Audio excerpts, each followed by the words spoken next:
I was born and raised in Philadelphia, Pennsylvania.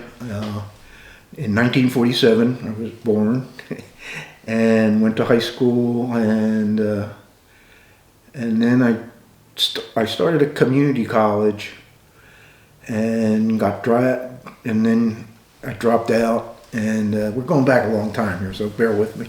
And then I got drafted, and I got drafted into the United States Army, and my first stop was Fort Bragg, North Carolina, which is now called Fort, I think they gave it I forget the name of it.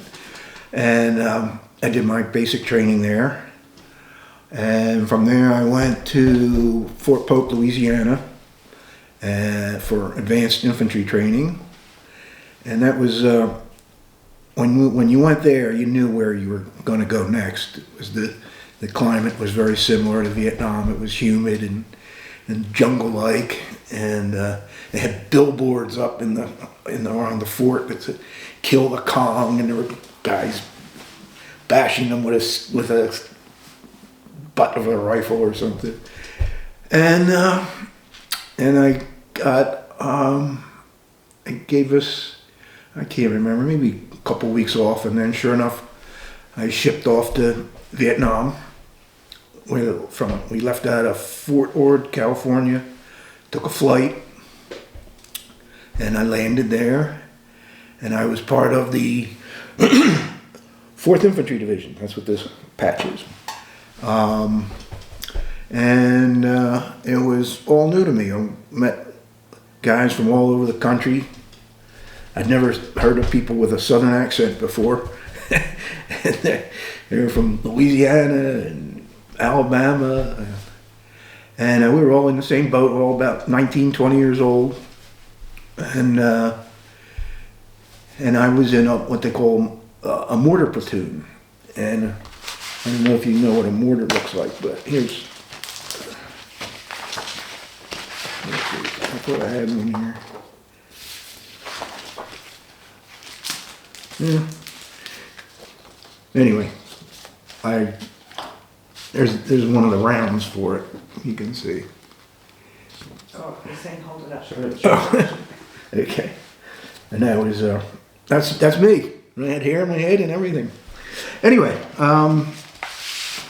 so that was they would send us to various hilltops, and we would travel with what they call sometimes there was an artillery unit there that were based there, and we set up our mortars, and we would hold these mountaintops, and sometimes they would try to overrun us, the NVA, and we mostly dealt with the North Vietnamese as opposed to the Viet Cong.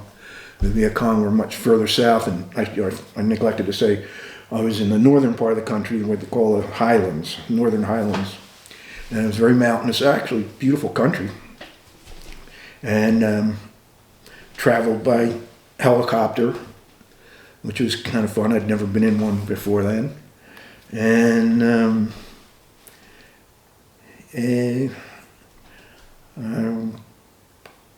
we would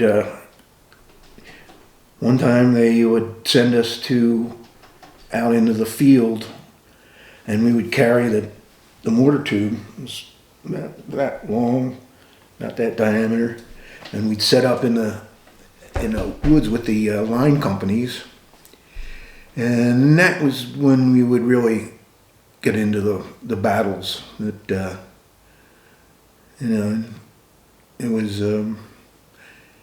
that was rough. When someone would die, they'd fly in a helicopter and you'd put them in there, and so that was a rough part. Anything you want me to do? Tell me about your first combat experience. First combat experience, okay.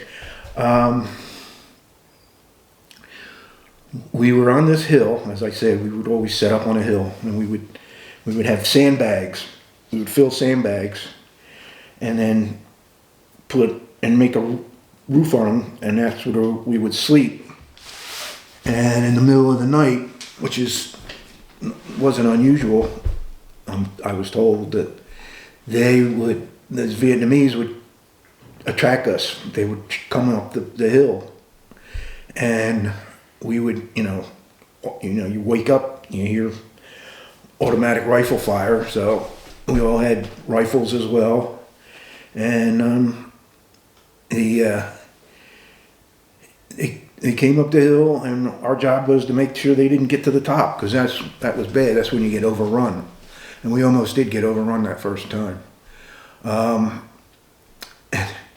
And then there were so many dead Vietnamese that the Army Corps of Engineers actually flew in a backhoe, and we dug trenches, and we put their bodies in these trenches, and that was quite an experience for a young man. And it was, it was tough. That was my first time, and there was probably, I was there for 366 days, and I would say in that time period there were probably 6 or 7 events like that. But a lot of the times we would take a hill, and they would tell us where to fire. I mean, you set up these markers, and how many explosive cartridges to put on the mortar round, and I mean, we were definitely firing on locations that we were assumed where enemies were. Let me see, some interesting things that happened. One of them, after one of those battles,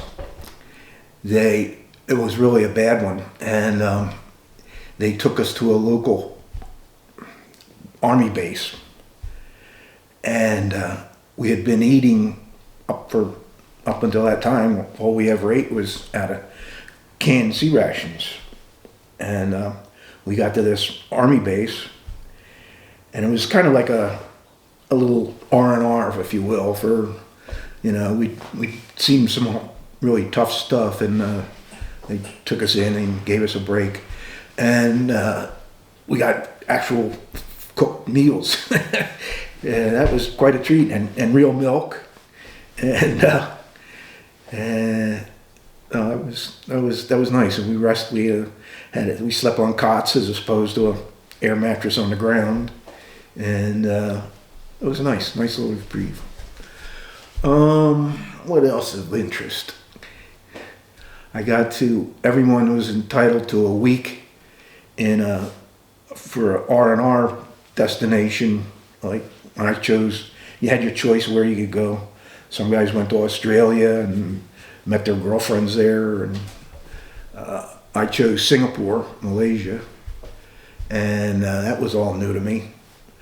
I spent a week there and stayed in a nice hotel and had nice meals, and it was funny. I remember I was walking around the city one time, and this bunch of little young kids were getting off a school bus, and they saw me, and they all started pointing because I had real blonde hair at that time, and they all had black hair. And I was wondering why they were pointing at me, and then one of the adults there told me. I didn't take notes for this. What else of interest did I do?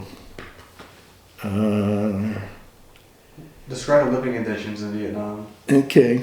Well, the living conditions were, as I alluded to earlier, we made sandbags. And you can see in one of these photographs, I think.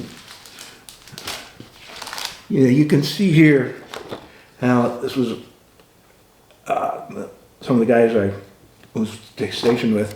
Anyway, we filled sandbags, and then we all had machetes, so we cut down limbs and make a roof and stack the sandbags on them, so that it was give us some protection if we were attacked.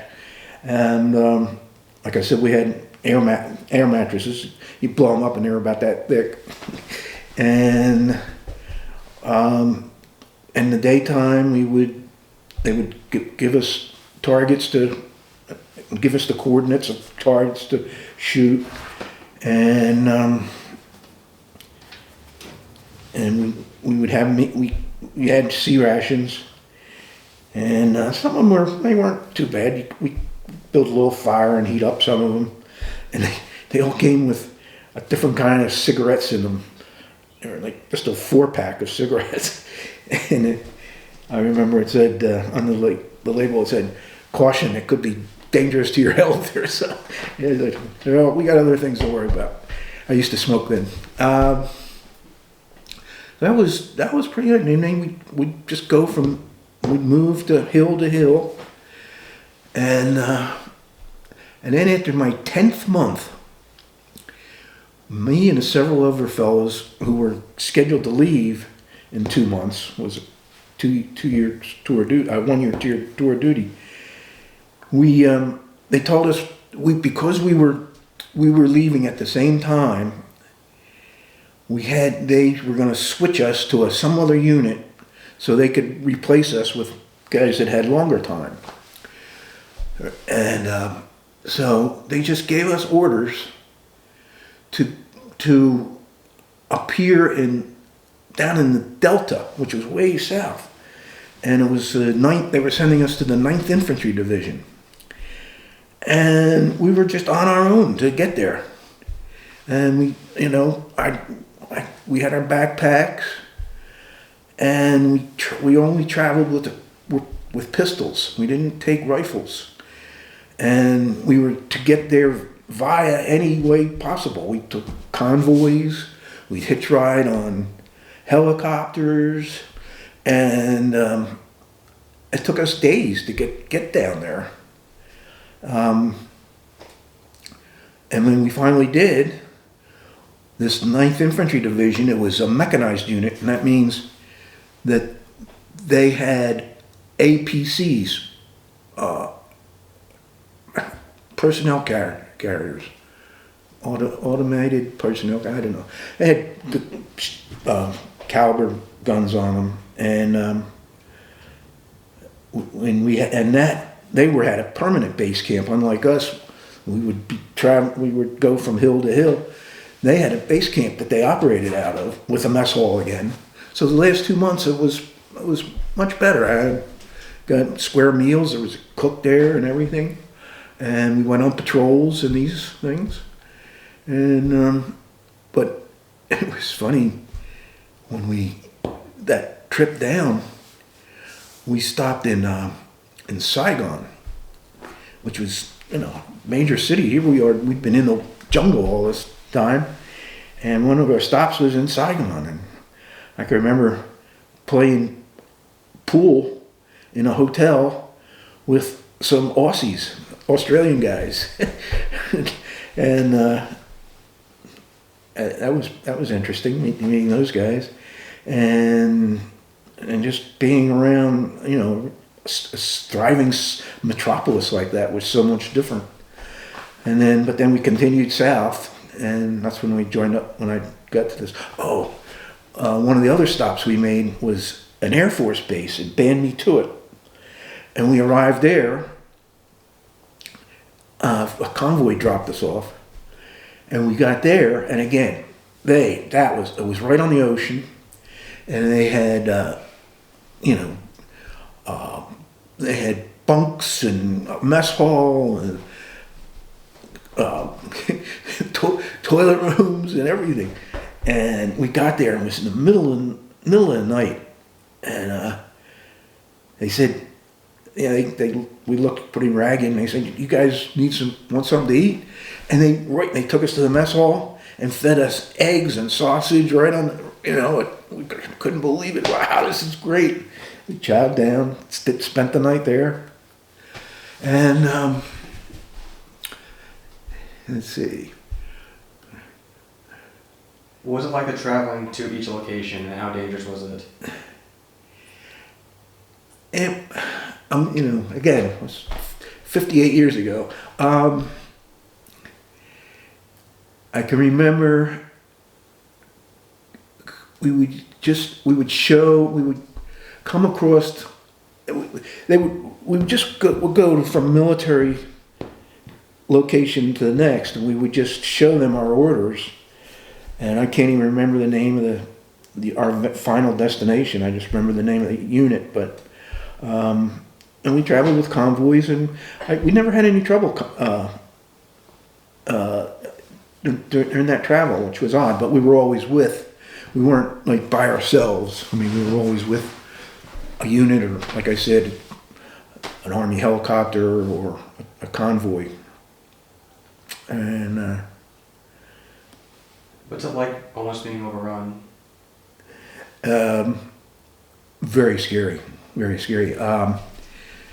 We actually, this one time, we came so close to being overrun that we called in artillery fire from, I don't know, somewhere, and you could actually hear the rounds going over our heads, whistling over our heads, and exploding on the side of the mountain where these enemies were coming up, where the enemy was coming up. And then you'd have to, we gathered up their weapons. Some of them were very well, they had very well equipped, you know, AK-47s, banana clips that went in them, explosives, and we were instructed just take all the weapons, and they would. I don't ever know what happened to them, but we never. Fortunately, I was never. We were never completely overrun. It came close, but we escaped. What else do you remember about Vietnam? I remember the rain, the different seasons. There was a monsoon, which was the rainy season. And that was just ugly. It was just mud, and it would get in the bunkers, and we'd be sleeping with puddles around us, and everything was wet. But then that was in the winter months, and then in the summer months, it got very hot, and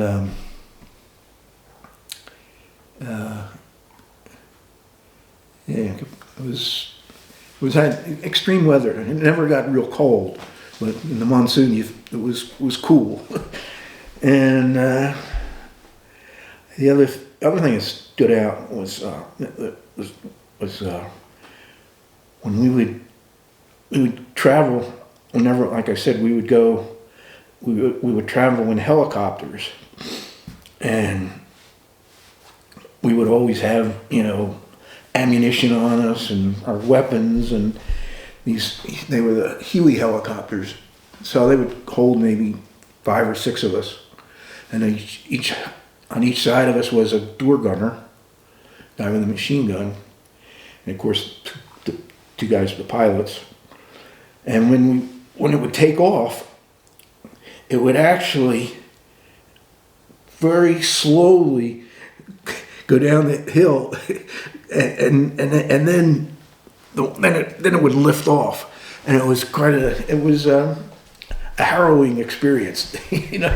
Come on, get it up, and but it was then once you were up in the air, you didn't, you thought about it. I mean, you were a target, a slow moving helicopter was a target, but it was just such a contradiction because the scenery was so beautiful. There's lush hills and just vegetation, and it was quite beautiful. I mean, you made good friends. I mean, up until just recently, when several of them died, I kept in touch with a couple of guys that I was in Vietnam with. We'd have reunions in various parts of the country, and that was nice. How's your experience leaving Vietnam and coming home? Well, as you may have heard, it was not it wasn't a war that had a lot of people at home enthusiastic about. I'll just say that. As a matter of fact, I didn't even, when I would meet people after that, I didn't even tell them I was there because, you know, there were riots and mass demonstrations against the war and everything. And, you know, of course there was that My Lai massacre that occurred, and, you know, people thought, oh, you were there killing babies and things like that. That was another thing that I don't even know if I told my wife this. We were on a patrol in I guess we were in like near where there were rice paddies and villages. That's what it was. And this woman came up to me with a baby that was obviously not completely Vietnamese, and she tried to give it to me because, you know, their society didn't look well on mixed race babies, I guess. And she tried to give it. Of course, I couldn't take a baby, and you know, that left an impression on me. I'll never forget that. Someone trying to give you their baby. But, anything else that was? Is there anything you want to share that we haven't talked about yet?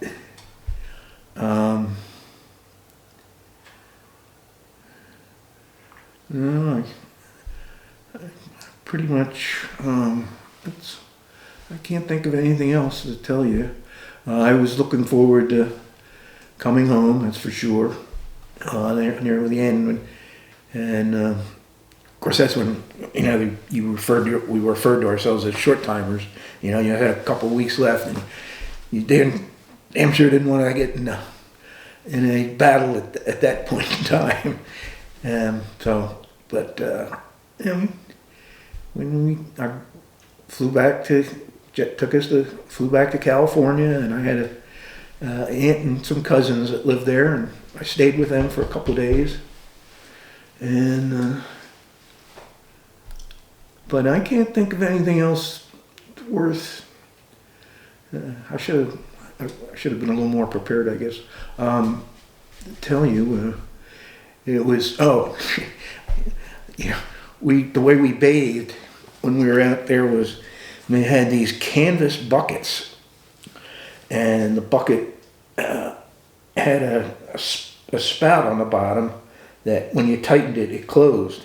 And we would fill these canvas buckets up with water, hang them from a tree, and we'd get under it, strip down, get under the bucket, get wet, turn it off, and soap up, and then turn it back on and rinse off. And that was how we bathed, maybe once every week or so.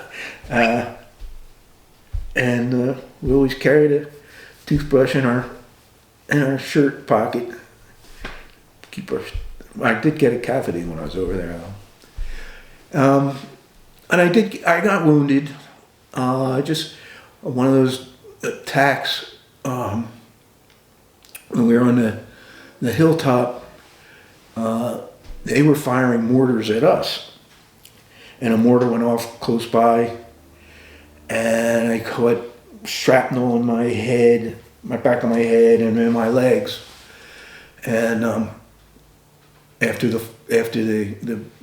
we traveled with a medic, and he looked at it and he said, "You're going to need stitches." So I put me on a helicopter, and I went to a local nearby base that had a field hospital, and took out the metal, sewed me up, and I was fine. Got a Purple Heart. When